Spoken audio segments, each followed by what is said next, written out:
வணக்கம் மக்களே! வாங்க எல்லோரும் எப்படி இருக்கீங்க? இன்றைக்கி பார்த்திங்கன்னா ரொம்ப நாளைக்கு அப்புறம் ஆட்டுப்பட்டிக்கு வந்திருக்கிறோம். கோயம்புத்தூர்லேருந்து கிட்டத்தட்ட ஒரு 15 நாளைக்கு அப்புறம் இன்றைக்கி தான் ஆட்டுப்பட்டிக்கு வந்திருக்கோம். நான் இங்கே தான் இருந்தேன். ஊரில் எனக்கு வாழைக்கன்று இருக்கிறது இந்த மாதிரி ஒர்க்கெல்லாம் இருந்துச்சு. இன்றைக்கி தான் 2 பேருமே இங்கே வந்திருந்தோம்.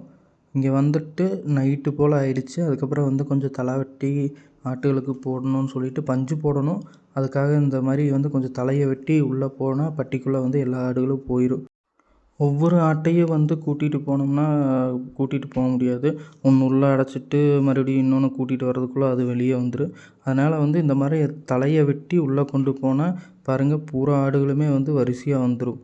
எதுவுமே வெளியே இருக்காது. உள்ளே தலை போடுறாங்க அப்படின்னு சொல்லிட்டு உள்ளே சாப்பிட்றதுக்காக வந்துடும். உள்ளே தலையை போட்டு க்ளோஸ் பண்ணிவிட்டு கேட்டை க்ளோஸ் பண்ணிவிட்டு வெளியே எல்லாத்துக்கும் பஞ்சு போட்டு வச்சிடலாம். போட்ட ஒரு 5 நிமிஷத்துலேயே போட்ட எல்லா தலையும் சாப்பிட ஆரம்பிச்சிருச்சு. அதுக்கப்புறம் வெளியே பஞ்சு போட்டு எல்லாம் ரெடி பண்ணி விட்டு மறுபடியும் ஓப்பன் பண்ணி விட்டோம். எல்லாமே சாப்பிட்டு இருந்துச்சு. ரொம்ப நாள் கழித்து ஆட்டுப்பட்டிக்கு வந்தது ரொம்ப ஹாப்பியாக இருந்துச்சு. அவ்வளோதான். டாட்டா பாய்.